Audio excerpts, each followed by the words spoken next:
Dan here, Max SPL Videos, and today we're going to unbox and talk about why I picked up a Pro X Vista.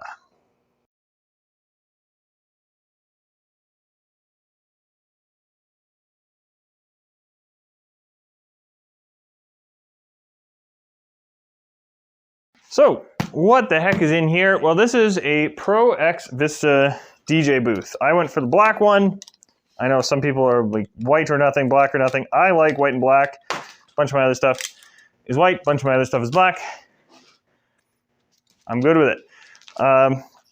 Now, I live up here in the Great White North of Canada, and Pro X actually sells to dealers out here.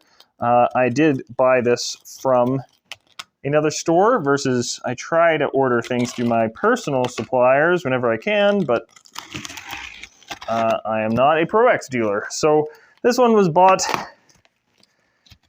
cash from a supplier. Now, the reason I went for this one was twofold. Much like how this is boxed.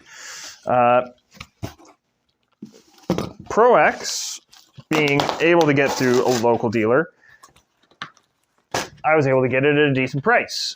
So its biggest competitors, I would say, like you've probably seen something similar to this thing. I'm just tearing the box apart rather than dealing with some of this. You've probably seen, if you're in North America, you've seen the Rockville Rockbooth, and I think Cedar or something has a version of that. And then there's also, I think it's like a Combi booth or something like that out of the UK. So some things similar to this are around. This particular version in Canada was cheaper than all of those. I don't know what it is, but for some reason, even though this is about 50 bucks more in the States than the Rockville Rockbooth, in Canada, it was a price difference of $250 at the time of filming this. Now, that might be because of some weird supply chain issue stuff. Check the timestamp.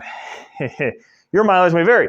So if you're in the US, maybe going this route isn't as big of a boon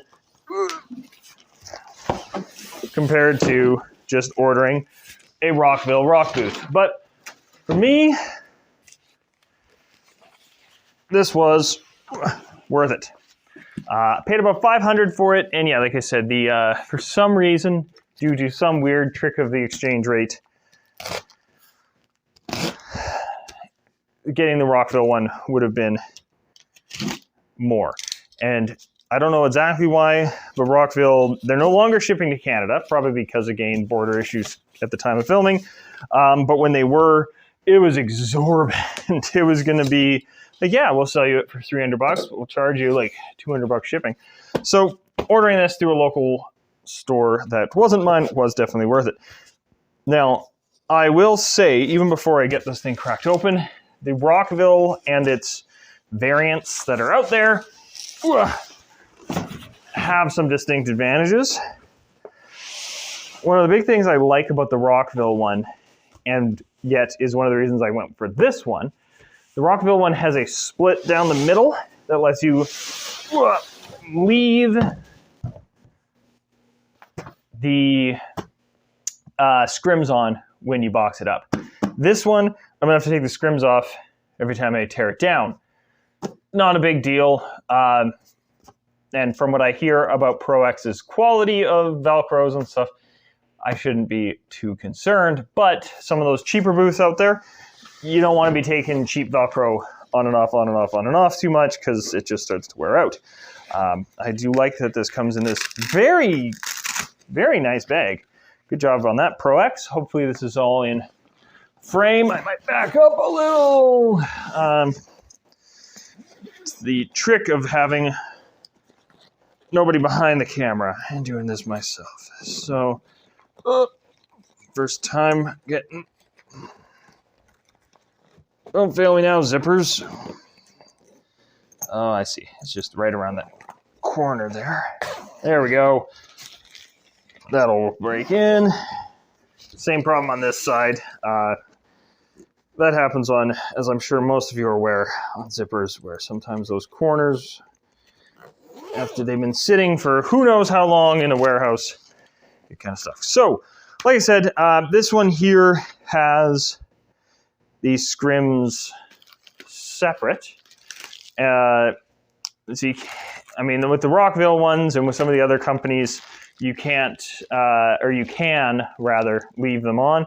So that was one of the things, though, I liked about this, is that it doesn't have that split in the middle, even though it means I have to take the scrims off. The other thing I like about it is this. So this is the top shelf, and it's thinner than I thought it was, but it should work perfect for me.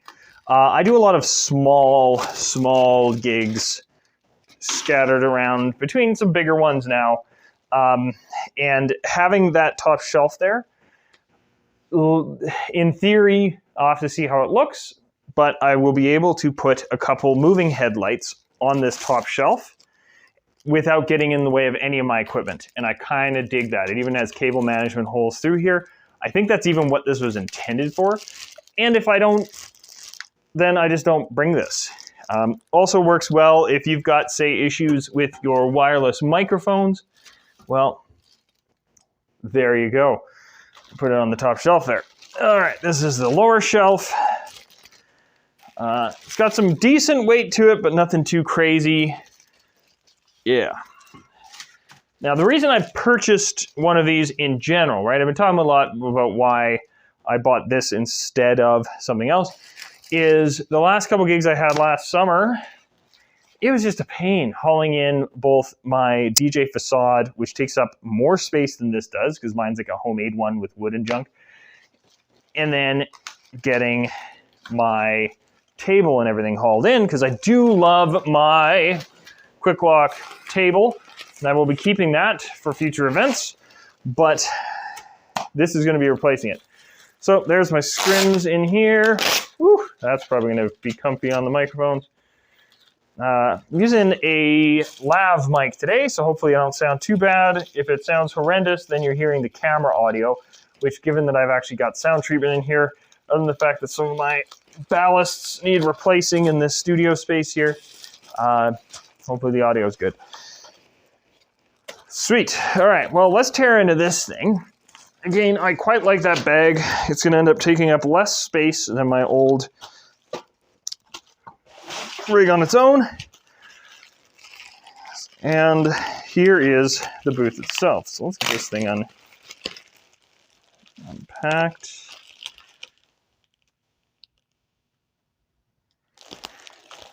Sorry. Just dramatic pause to see if somebody's coming in. I'm here on my day off, so there's not supposed to be anybody here, but it's not stopped everybody in the past. Okay, so I found the feet.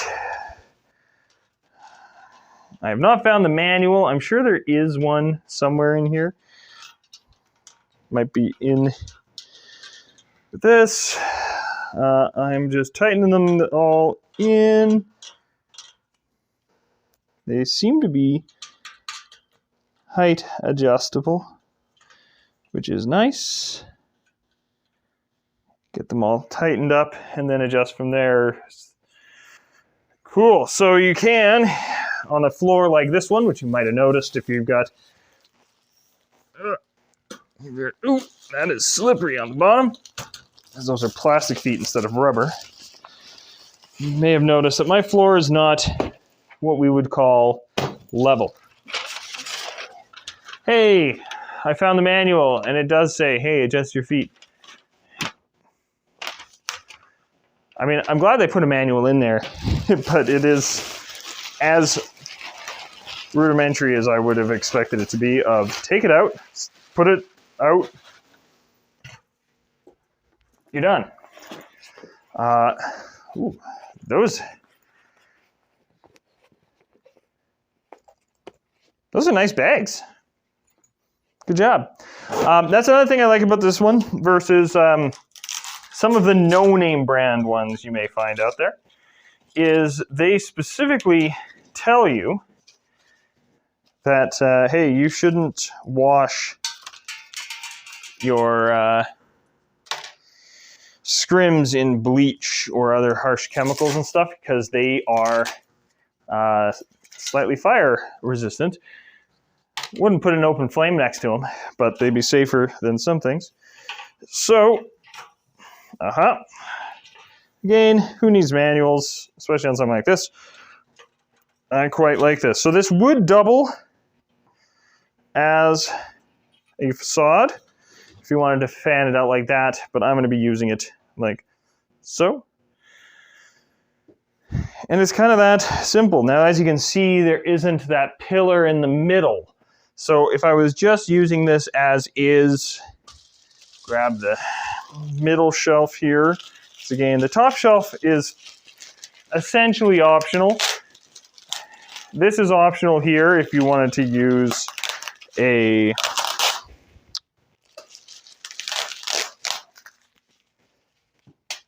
different table and use this thing as a facade. But don't spend money on something like this if you're just going to use it as a facade, in my opinion. But if you need it, the option's there. Or if you outgrow this table space. Because some bigger controllers, or say you're doing a DVS rig, this may not be big enough. Or if you've got like a two-person crew with one person on lights, one person on audio. Hook. It doesn't have those locking things that I know the Rockville has locking screws, but it would take effort to knock this over. It's a little rattly, but again, for not having locking screws and stuff in it, it definitely feels solid. I can lean against this like so without much worry. The weight on it, in terms of how much it can handle, is a little on the low side for something made of all metal. I think they're being just extra careful because usually that's what you want. Finish seems pretty good. A little bump here and there, but not something that's ever going to show up in a photo. Yeah, and like I said, I went for the black one. You can go however you want. They do have an all-white one, and I know that one is going to be particularly popular because there's a lot of people who are going for all-white setups. The beauty of this one is you can go for the all-black, or what I'm probably going to do is the white panel up front with the black scrims on the side. I saw somebody else do that the other day, and I quite liked it. Counter space on it, it's pretty good. Depth is nice. It'll fit a controller nicely. I just sold my controller and have a new one coming in the mail that, well, at least in theory, hasn't shown up yet, which is aggravating. But once it is, I will test this out with a controller. Let's get this guy on here. And yeah, so from this point on, this is kind of, like I said, more of a, well, even from the beginning, a bit of an unboxing / first impressions. Hopefully one cut, because that'll make my life easy. I may cut out some stuff for time. So if there's some awkward cuts here and there. Top shelf does seem to stabilize it even more. I'm actually surprised how little space there is between the top shelf and the lower shelf. That could be a problem for me. We'll see. I have to take a measuring tape to it. The controller I'm getting has a screen on it that I don't want to be underneath this. I want to be able to see really well. So that could be a problem, but the height is nice. Cable management is all in some pretty logical places. These are actually lined up pretty much, yeah, straight over top of these other ones. So you could run cabling straight up and down from the floor, just having it going straight up and down. And again, if you're doing a event where you want to do some lighting up here, you could, if you're running very small speakers, say you're just doing like a 20-person party in a backyard and you're just putting a couple more home grade, like either studio monitor kind of size speakers or something like that. You could put a couple up here with a subwoofer on the ground. Probably would hold it, but again, keep an eye on that weight recommendations, because going over those and breaking your equipment, don't do it. So I got that set up now that I'm behind here. So the other thing I quite like about this, these are the black ones. I'm gonna get the white ones out today, weather pending.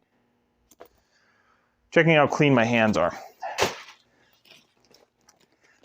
We're gonna go the white. So what I was gonna get at, before getting distracted by these here. Oh, material's quite nice. Oh, already sticking. I do kind of like that they put the hook side of the Velcro on there, so that when you tuck these in the bags, they're not going to be tearing themselves apart. I don't remember the thought I was going to make earlier, so I'm not going to make it anymore. I'm just going to get these up, see how they look. Like I said, I probably myself am going to end up running these white ones on the front and then black on the sides. I'm going to try both, see how it looks.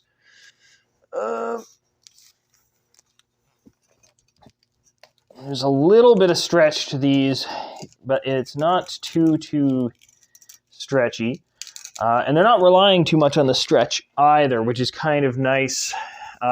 Some of the scrim stuff I've seen is like super stretchy, which can be good, but then you start to run into, if it's too thin, it gives you some issues. I think what I was going to mention before is I do like that this is made out of this aerated metal, essentially. By having it be almost a metal mesh, you're going to have some very good heat distribution from the bottom of your equipment. So that's pretty easy. I like that. And I run much less of a risk of putting a massive hole through my stuff. So I'm going to vanish for a second here completely while I'm down here. Although this might even just be sped up, and I delete the whole audio. We'll find out, won't we, Internet?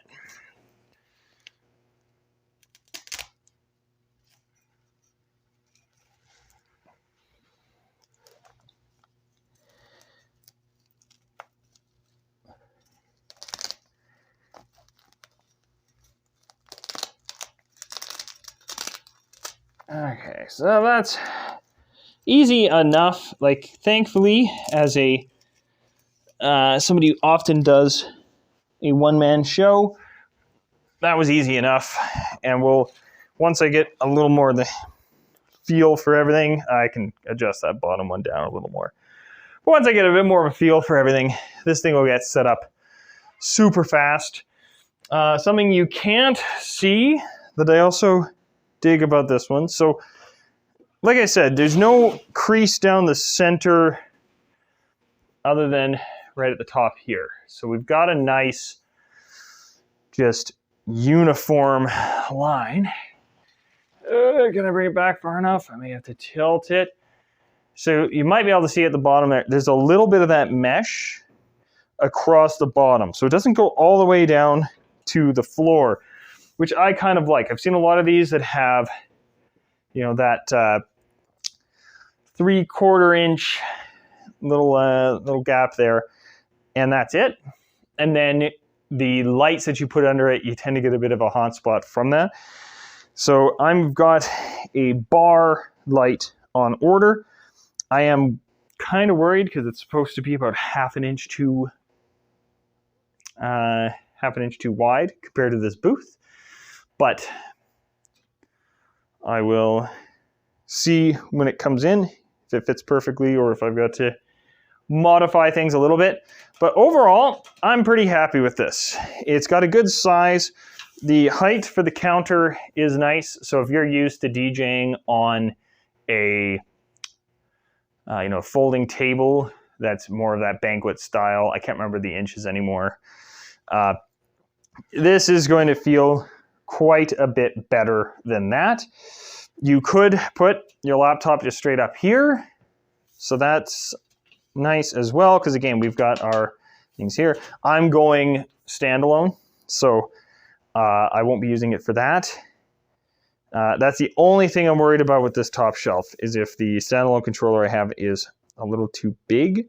I don't think it will be, but we'll find out. Because standing back here slightly, I think I would be able to see it. Now the mesh is a little bit poppy on the top shelf here. I mean, it's secure. Don't get me wrong there. I just mean that, you can kind of push it in a little bit. It's just kind of, anybody who's dealt with like a stainless steel table kind of knows that feeling when you put something heavy on it and it pops down a little bit. But overall, I'm happy with this. I think this is going to look way better than my makeshift table with a facade. That if I had a better facade, I think I would have not bothered with this. But I had a really good table and then a mediocre facade. And this, at 500 bucks Canadian, I think in the States it's closer to 300 bucks American.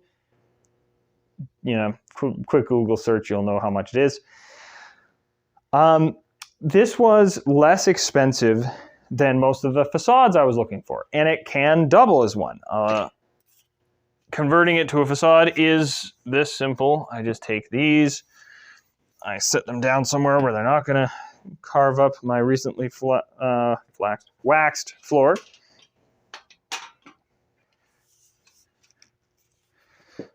Again, I would have to take a little more care in out of the way packaging, or not. A little more care in getting the Velcro and stuff lined up, because I rushed through it for the purpose of this discussion. But now it's a facade, right?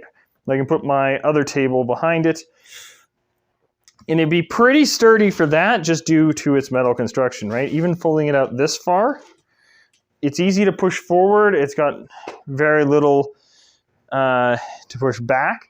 And because it has I don't know if you'd be able to see that through there, right about here are the internal bars that you would put your table insert in, right, for the countertop.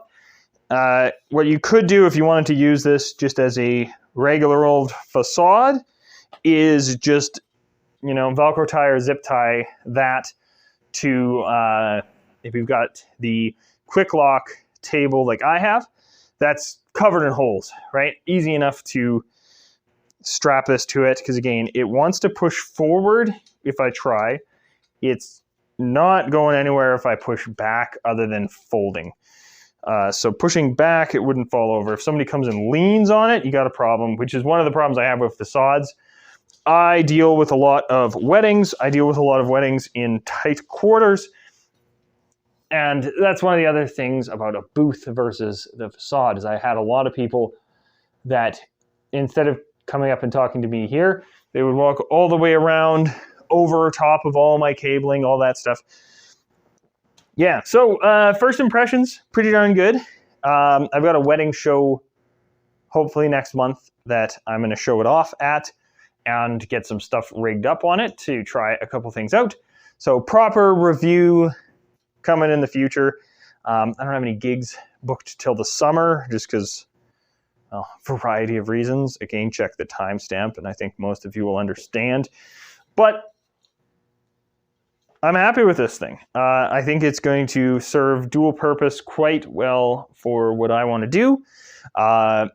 If you've got a big DVS setup, it is too small for you. You would need to use it as a facade with a table behind it, which it could work really well for. And again, they do make it in an all-white version, so if you're wanting to use it as a big old white facade, I think that would look great with your DVS setup behind it, especially because this mesh here, it's still visible through a little bit. So if you're actually manipulating some turntables behind it, instead of a hack like me, who's mostly just using play buttons and some volume knobs, this, I think, can show things off pretty well. I think booths like this are a good middle ground between going for some of these fancier tables and stuff people are building or buying, like the command centers and all that, which are awesome, but for me, impractical. I want the fastest setup I can with the least amount of stuff to carry in. And this drops down my setup time a bit because I don't have to bring in a table and a facade. I will again shout out to Rockville and some of the other companies that have something similar to these. The beauty of those is you can leave your scrims on. The scrim is actually part of what's holding its structural integrity together. So you wouldn't want to use this if you wanted the fastest teardown, but I'm quite happy with it. I mean, teardown for it would be legitimately, like, I don't mind an extra couple seconds of setup. I prefer less, don't get me wrong.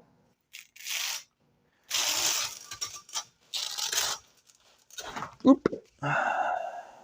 2. I also like, I didn't notice this before, the Velcro is screwed into place. It's not just glued. Oh, Pro X. Good job. Yeah, I don't know if that's the difference between the Mark 1 and the Mark II, because this is the Mark II, but oh wow, is that nice to have those bolts there. Yeah, that just folds up nicely. I pop that in there, pop everything else on top.